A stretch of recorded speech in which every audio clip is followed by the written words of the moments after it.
হায় ঈশ্বর, এ কোন সত্য, এ কোন প্রশ্ন উঠতে চলেছে?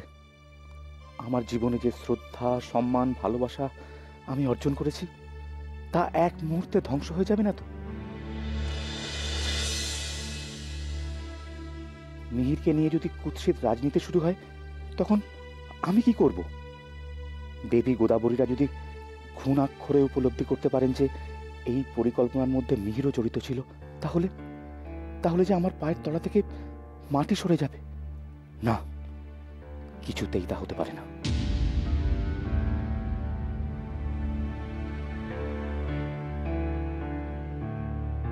হে ঈশ্বর, সারা জীবন তো আমি তোমার সেবাতেই নিজেকে অর্পণ করেছি। আজ তাহলে এমন কঠিন পরীক্ষা কেন নিচ্ছ তুমি? যদি সত্যি সব জানাজানি হয়, তবে তো লজ্জায় আমি আর মুখ দেখাতে পারবো না। মন্ত্রিমণ্ডলীর কারো এখনো সাহস নেই আমাকে সরাসরি কিছু বলার, কিন্তু এই ঘটনা জানতে পারলে তো তারাও আমাকে অপমান করবে। না, তা হতে পারে না, কিছুতেই না। নিজের সন্তানের জন্য আমাকে অপমানিত হতে হবে, লজ্জায় মাথা নত করতে হবে সবার কাছে। এই আপনি কি বলছেন রাজপুরোহিত মশাই? আপনার সন্তান যে আমাদের সকলের গর্ব। যে অর্থে আপনি গর্ব বলছেন, হয়তো সেই অর্থেই আমাকে অপমানিত হতে হবে, লাঞ্ছিত হতে হবে।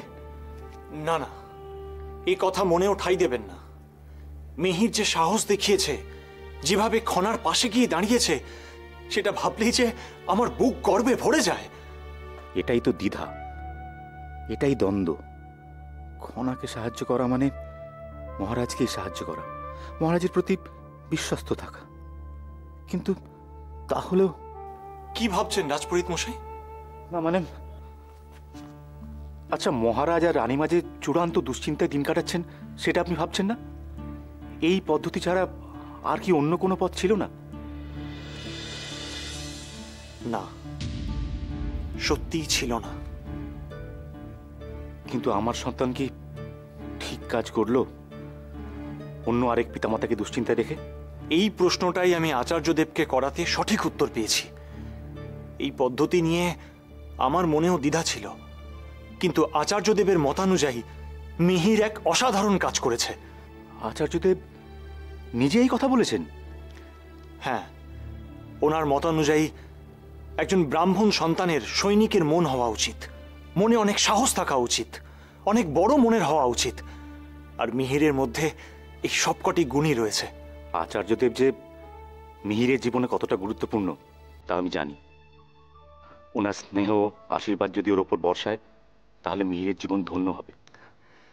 সে কারণেই তো বলছি রাজপুরোহিত মশাই, মিহিরকে নিয়ে অযথা দুশ্চিন্তা করবেন না।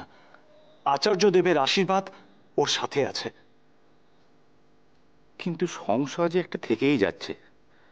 সবাই যদি জানতে পারে যে মিহির এই পরিকল্পনায় অংশ নিয়েছে, তাহলে তো। আমি আপনাকে কথা দিচ্ছি রাজপুরোহিত মশাই, মিহিরের কেশাগ্র কেউ স্পর্শ করতে পারবে না, কেউ জানবে না। যতদিন আমরা আছি, ততদিন এই বিষয়ে মিহিরের নাম কেউ তুলবে না। ভরসা রাখুন। তাহলে আমি এখন আসি রাজপুরোহিত মশাই। প্রণাম। আসুন।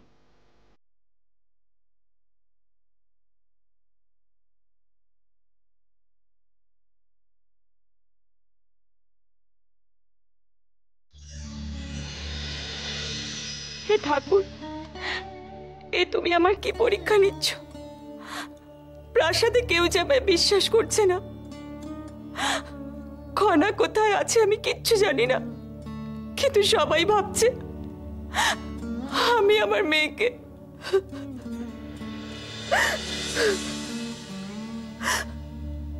হে মা, আমি আমার মেয়ের সবসময় মঙ্গল কামনা করেছি, সবসময়।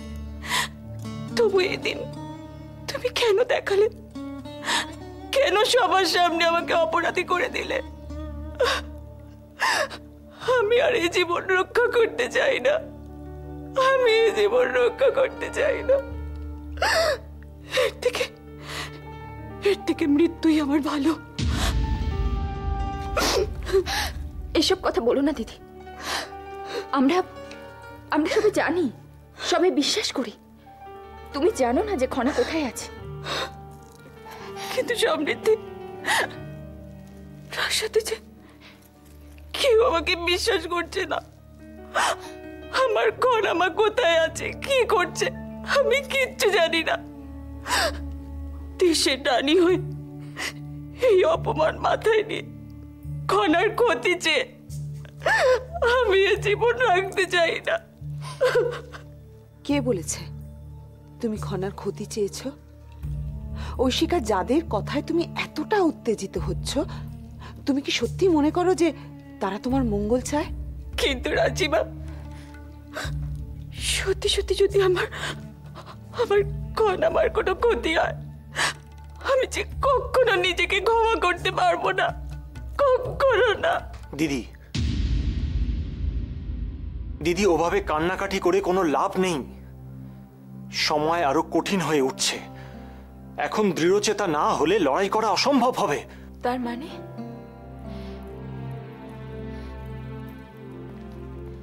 কি হয়েছে? মন্ত্রিসভার সবাই মহারাজকে দোষারোপ করছেন। তার সম্মানহানি ঘটেছে। খনা প্রাসাদে নেই বলে সবাই ভাবছেন মহারাজের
কখনো তোমাকে ক্ষমা করবো না, কখনো না।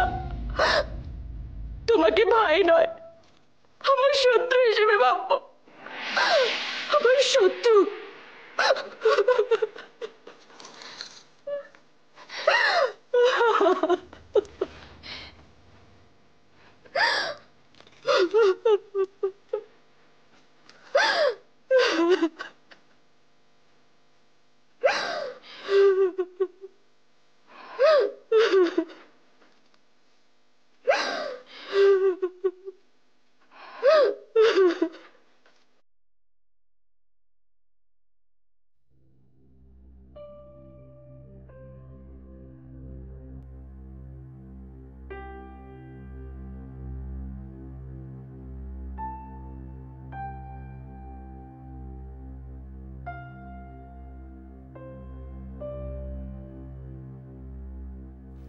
মহারাজ। জয়দ্রথ, কি সংবাদ বলো? দুঃসংবাদ আছে মহারাজ। দুঃসংবাদ? আবার কি দুঃসংবাদ? গতকাল কয়েকজন মৎস্যজীবী নৌকো নিয়ে বেরিয়েছিল, তারা ফেরেনি। আজ তাদের রক্তাক্ত মৃতদেহ সমুদ্রের ধারে পাওয়া গেছে। বোঝা যাচ্ছে জলে ভাসতে ভাসতে দেহগুলি ফিরে এসেছে। সে কি, কি এমন কাজ করলো? সেখানেই তো রহস্য মহারাজ। এখনো আমরা কেউই কিছু বুঝে উঠতে পারছি না। এ তো খুব চিন্তার কথা। আচ্ছা, জলদস্যুরা এই ঘটনা ঘটালো না তো? না মহারাজ, সে সম্ভাবনা ক্ষীণ। জলদস্যুরা মৎস্যজীবীদের আক্রমণ করবে না, কারণ তারা সময় অসময়ে এই মৎস্যজীবীদের উপরই নির্ভর করে গা ঢাকা দেওয়ার জন্য। আবার কখনো বা না, কিন্তু প্রলোভনে পড়ে কোনোভাবে। মহারাজ, গরিব মৎস্যজীবীদের সঙ্গে কি বা এমন থাকে যে প্রলোভনে পড়ে তারা। তাও তো বটে।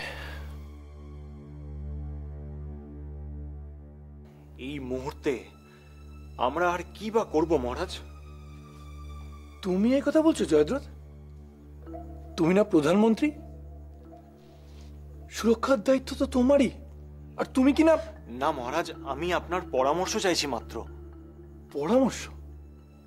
কিসের পরামর্শ? একের পর এক আমাদের সুরক্ষা ব্যবস্থা পর্যদস্ত হচ্ছে, আর তুমি আমার কাছে পরামর্শ চাইছো?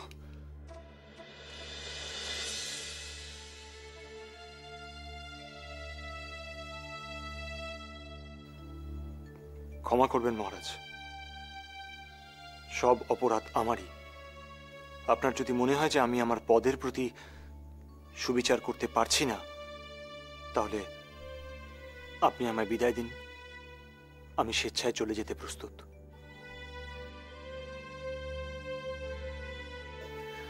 না না জয়দ্রথ, ভুলটা আমার। তুমি মনক্ষুণ্ণ হয়ে না। আসলে খনা নেই তো, তাই চিন্তায় ভাবনায় আমি তোমাকে কটূক্তি করে ফেলেছি। না না মহারাজ, এরকম অবস্থায় আপনার দুশ্চিন্তা হওয়াটাই স্বাভাবিক। আমি আন্তরিকভাবে ক্ষমা চাইছি মহারাজ। সব জানা সত্ত্বেও আমি বিশেষ কারণেই আপনাকে সত্যটা বলতে পারছি না। কি ভাবছো তুমি? না, ভাবছি মৎস্যজীবীদের এই গুপ্ত ঘাতক কারা। তার মানে সিংহলে কি আরো বড় বিপদ আসন্ন? সেটাই তো দুশ্চিন্তা হচ্ছে। আচ্ছা মহারাজ, রাজকুমার বা কন্যিমা এর মধ্যে জড়িত নয় তো? না না না, তা হয়তো নয়। খনাকা দেখতে আসার জন্য পাত্র কালী সিংহলে আসছে, আর ওনারা বোধহয় এটা নিয়েই ব্যস্ত থাকবেন। আর এই সময় ওনারা কোনো হত্যালীলা করবেন এটা আমি মনে করি না। অর্থাৎ তৃতীয় কোনো শক্তি এর মধ্যে জড়িত আছে? অবশ্যই এটা কোনো তৃতীয় শক্তির কাজই হবে। আমি চিন্তা করছি খনাদের জন্য। ওরা এখন রাজপ্রাসাদেও নেই। মহারাজ, আমি বরং কয়েকজন গুপ্তচরকে নিয়োগ করি। তারা গোপনে সম্পূর্ণ অবস্থাটা জেনে আমাদের জানাবে।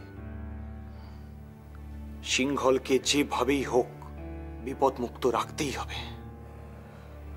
মহারাজ, তাহলে আমি এখন চলি। প্রণাম।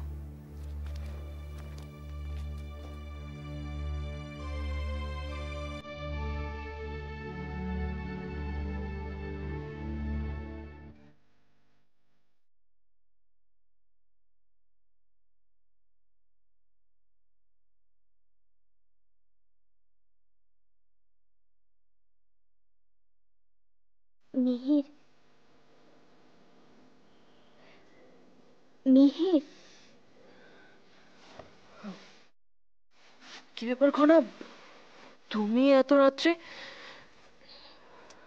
মিহির, মিহির, আমার বড় দুশ্চিন্তা হচ্ছে। কি ব্যাপার বলো তো? তোমার চোখ মুখ এত রক্ত শূন্য লাগছে কেন? কি হয়েছে তোমার? আমার ঘুম আসছে না মিহির। আমি আমি এমন এক দুঃস্বপ্ন দেখলাম যে আমার আমার গোটা শরীর অবশ হয়ে যাচ্ছে। দুঃস্বপ্ন? কি এমন দুঃস্বপ্ন? না না, আমি আর সেই দুঃস্বপ্ন কল্পনাও করতে পারছি না। আহা, বলো না, কি এমন দেখেছো?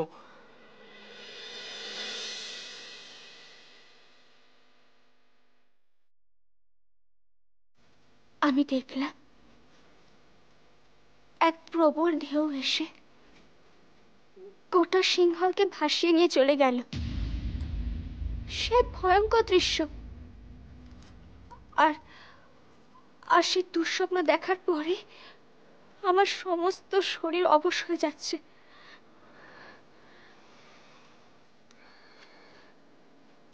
এই নিয়ে এতটা চিন্তা করো না। দুঃস্বপ্ন দেখেছো, তার মানে তো এই নয় যে... না মিহির, তুমি সেটা উপলব্ধি করতে পারছো না, কিন্তু আমি সেটা উপলব্ধি করতে পারছি মিহির। যদিও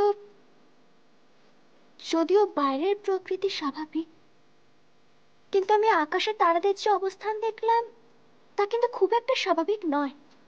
আচ্ছা খনা, তুমি কি নিশ্চিত যে তারাদের অবস্থান এখন স্বাভাবিক নয়? হ্যাঁ মিহির, আমার স্থির বিশ্বাস যে কিছু একটা ঘটতে চলেছে। আমি নিশ্চিত সিংহলে সিংহলে খুব বড় বিপদে ঝড় আসতে চলেছে। তাহলে এখন আমাদের কি করা উচিত? গণনা। আমাদের এখন এই মুহূর্তে গণনা করে জানা উচিত যে সত্যি সিংহলে বড় কোনো বিপদ আসতে চলেছে কিনা। এখানে এখন গণনা?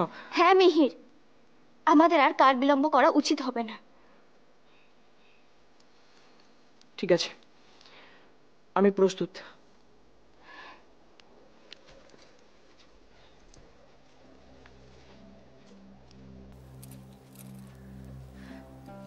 এসো মিহির।